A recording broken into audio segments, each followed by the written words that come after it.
Dorothy Burnham has lived her life fighting racism, poverty, and their root causes. Having watched her parents denied work in their skilled professions simply because they were Black, she joined progressive socialist and communist organizing that was demanding an end to segregation and jobs for everyone while a student at Brooklyn College. After graduating, she and her husband, Louis, moved to Birmingham to join the Southern Negro Youth Congress, where she served as education director. There, they withstood threats and arrests while fighting Southern segregation in the 1940s. In future decades, she was active with Sisters Against South African Apartheid, the Women's International League for Peace and Freedom, Women for Economic and Racial Equality, and many other organizations. With degrees in biology and microbiology, Professor Burnham taught at Hostos Community and Empire State Colleges at a time when very few women or African Americans were doing so. She has also raised 4 children who are today educators, historians, lawyers, musicians, and worker organizers. Today, at 107 years old, she remains in the freedom struggle. I am deeply humbled and honored to introduce the 2022 Clara Lemlich Honoree, Dorothy Dowridge Challenor Burnham. People started talking about, when I see of poverty and the kind of things that segregation did, like my father couldn't get a job in the area he was trained in. My mother couldn't get a job, and around me all the Blacks had lower class jobs, etc. So I got into the movement.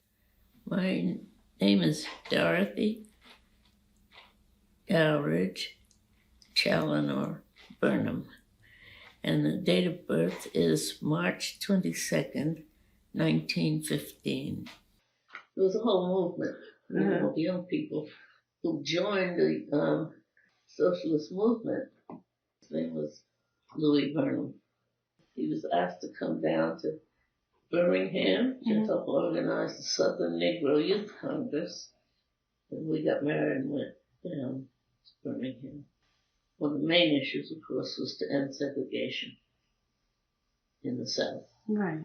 Because although there was some evidence of segregation all over the country, the South was the main part where Blacks were persecuted and working with the Ku Klux Klan against them.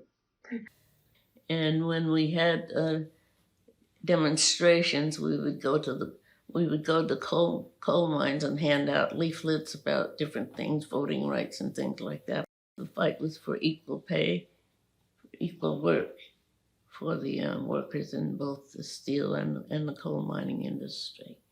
But at that time, the Southern Negro Youth Congress was more radical than the NAACP, so that the relationships were not all that, close, as we were, more demanding and taking part in picket lines and things like that, which the NAAC was not doing. That's why some of the leadership in this country that really, really, mad about it and started trying to break up the movements for freedom and socialism. And it's still a struggle because on television the other day I saw the Klansmen. I can't believe it. They're still alive and busy. I really think getting together with other people who are moving towards bettering conditions for our people, moving towards getting together, building organizations which continue to